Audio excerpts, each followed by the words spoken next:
Hello dear students, welcome back to my channel physics SPC thermal property of matter का एक question. Work done in converting 1 gram of ice at a minus के 10 degree Celsius into steam at 100 degree Celsius एज। चार choice रखें। Solution देखो, 1 gram ice eight minus के 10 degree Celsius को आपको कन्वर्ट करना है किसमें? 1 ग्राम स्टीम एट 100 डिग्री सेल्सियस। तो इस आइस से स्टीम में कन्वर्ट होने में कितनी हीट एनर्जी हमें ऑब्टेन होगी वो निकालना वर्क डन है। फिर हीट एनर्जी को हम मैकेनिकल वर्क में कन्वर्ट कर लेंगे, ठीक है। वो कैसे करेंगे वो बाद में बताऊंगा। पहले हीट एनर्जी कितनी रिलीज होगी, हीट एनर्जी कितनी रिलीज करेगा ये 1 ग्राम से स्टीम में बनने में, वो देखते हैं। देखो, तो पहले आइस है, आइस पहले लिक्विड में कन्वर्ट होगा, फिर लिक्विड स्टीम में कन्वर्ट होगा जाकर, नहीं है ना। तो आइस लिक्विड में कब कन्वर्ट होता है? आइस सॉलिड है, वो 0 डिग्री सेल्सियस पर ही होता है बेटा। जो आइस लिक्विड में कन्वर्ट होगा वो 0 डिग्री सेल्सियस पर होता है। तो इसे पहले 0 डिग्री सेल्सियस पर लेके आइए। फ्रीजिंग पॉइंट पर कांस्टेंट टेम्परेचर पर स्टेट चेंज होती है ना। और फ्रीजिंग पॉइंट होता है या फिर मेल्टिंग पॉइंट होता है जिस पर सॉलिड लिक्विड में कन्वर्ट होगा। हर एक टेम्परेचर पर कन्वर्ट नहीं होता है, इसीलिए पहले इसको किस में लेके आइए? 0 डिग्री सेल्सियस पे लेके आइए। तो 1 gram ice eight 0 degree Celsius. देखो, यहां से यहां तक आए तो टेम्परेचर राइज किया तो हीट एनर्जी एब्जर्व करी होगी इसने, ठीक है। तो कितनी हीट एनर्जी एब्जर्व करी तो वो देखते हैं। आइस में 0 डिग्री सेल्सियस में टेम्परेचर बढ़ गया है तो हीट एनर्जी एब्जर्व करी होगी, कितनी करी होगी? Q बराबर एम स्पेसिफिक हीट, आइस में ही है, स्टेट चेंज नहीं हो रही, इसीलिए स्टेट चेंज नहीं हो रही हो तो केवल टेम्परेचर राइज और फॉल हो रहा हो तो ये लगाते हैं formula M ice into delta T. अब एम तो 1 ग्राम है, स्पेसिफिक हीट ऑफ आइस हमें लर्न होना चाहिए। आइस का स्पेसिफिक हीट होती है 1 कैलोरी पर ग्राम डिग्री सेल्सियस, तो मैंने ग्राम में लिया है, और वो कैलोरी पर gram degree Celsius into delta T. Rise in temperature देखें तो कितना? 10, तो यहाँ से 2 से काट दिया 5, तो 5 कैलोरी हीट एनर्जी इसने एब्जर्व करी आइस से, आइस में कन्वर्ट होने के लिए। अब इस आइस को अगेन अब देखो 0 डिग्री सेल्सियस पर आ गया। अब ये आइस स्टेट चेंज कर सकता है। 0 डिग्री सेल्सियस फ्रीजिंग पॉइंट होता है आइस का या मेल्टिंग पॉइंट होता है।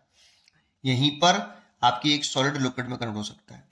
तो ये जब ये वाटर में कन्वर्ट होगा, 1 gram water at 0 degree Celsius, ये कांस्टेंट टेम्परेचर पे ही होता है, ठीक है, नहीं 0 पे ही होता है। आइस के लिए 0 डिग्री सेल्सियस फ्रीजिंग पॉइंट पर होता है जो कि 0 डिग्री सेल्सियस है। तो कितना? Q बराबर M mass into latent heat of, जब स्टेट चेंज हो रही हो तो Q बराबर लेटेंट हीट ऑफ फ्यूजन लगाते हैं बेटा। फ्यूजन लिखेंगे क्योंकि आइस सॉलिड लिक्विड में कन्वर्ट हो रहा है, आइस वाटर में कन्वर्ट हो रहा होता है ना, सॉलिड लिक्विड में कन्वर्ट होता है, लेटेंट हीट ऑफ फ्यूजन आता है। एम तो कितना? 1, और latent heat of fusion of ice हमें याद होना चाहिए 80 कैलोरी पर ग्राम, ये हमें लर्न होना चाहिए। तो मैं लिख भी दूंगा लास्ट में डाटा, वो लर्न कर लेना आप। 80 कैलोरी हीट एनर्जी ये एब्जर्व करेगा।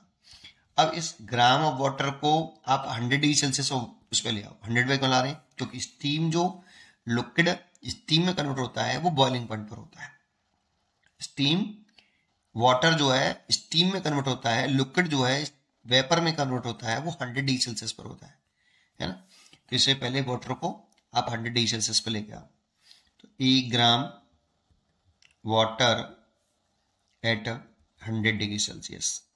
तो देखो यहाँ पे भी टेम्परेचर राइज किया अगेन, तो कितनी हीट एनर्जी एब्जर्व करी दोबारा से? तो कितनी? M S delta T. अब स्पेसिफिक हीट ऑफ वाटर आएगा बेटा यहाँ पे, क्योंकि यहाँ पे भी वाटर है, यहाँ पे भी वाटर है, केवल टेम्परेचर राइज कर रहा है, स्टेट चेंज नहीं हो रही, इसीलिए ये लगाएंगे। कितना? 1 gram specific heat of water 1 calorie पर डिग्री सेल्सियस, 1 कैलोरी पर ग्राम डिग्री सेल्सियस होता है, और टेम्परेचर कितना राइज किया? 100, ये लिख दिया। ये हो गया 100 कैलोरी हीट एनर्जी इसने कैप्चर करी।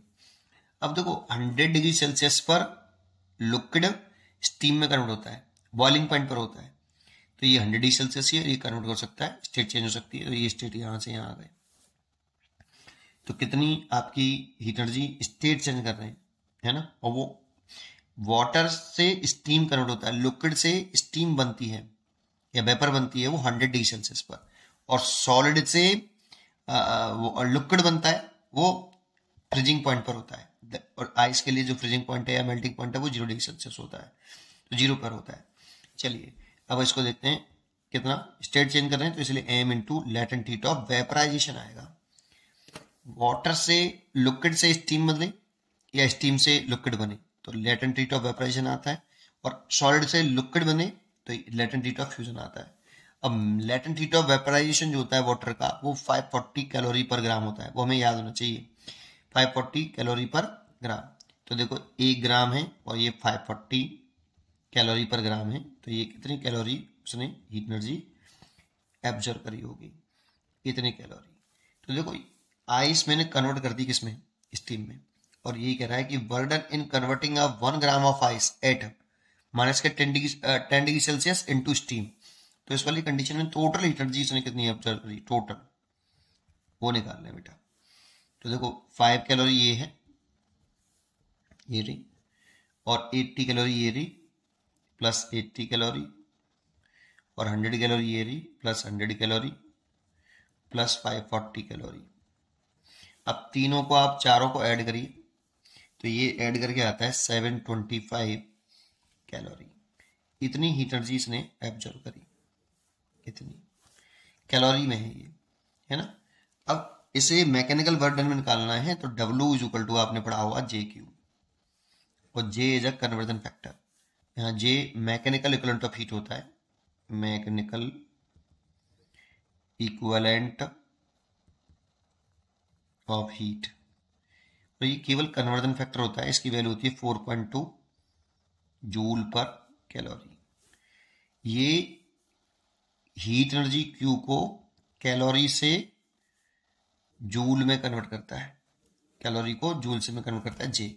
तो कितना मैकेनिकल बर्डन करना पड़ा, तो यहाँ पे J की वैल्यू है 4.2 जूल ओवर कैलोरी। कितनी हीट एनर्जी है, 725 कैलोरी, कैलोरी से कैलोरी कैंसिल, तो 725 मल्टीप्लाइड बाई 4.2। अब इन दोनों का मल्टीप्लाई करते हैं तो ये 3045 जूल आता है बेटा, ये जूल ही तो बचा। अब इसे आप चाहो तो ऐसे लिख सकते हो 3.045 10 की पावर 3 जूल, और इसे लिख सकते हो आप किलो जूल, 3.045 किलो जूल। इसलिए इसका आंसर हो गया ए। उम्मीद करता हूँ कि आपको ये जरूर समझ में आया हो। अगर अच्छा आपको इसका पूरा बेसिक जानना है तो मेरी प्लेलिस्ट में पहली ही वीडियो देख लीजिए, उसमें बहुत डिटेल में मैंने इसका बेसिक समझाया है, ठीक है, कि ये सारा डाटा क्या होता है, ये कैसे कन्वर्ट करते हैं, ठीक है। पढ़ते रहिए और खुश रहिए। Thank you.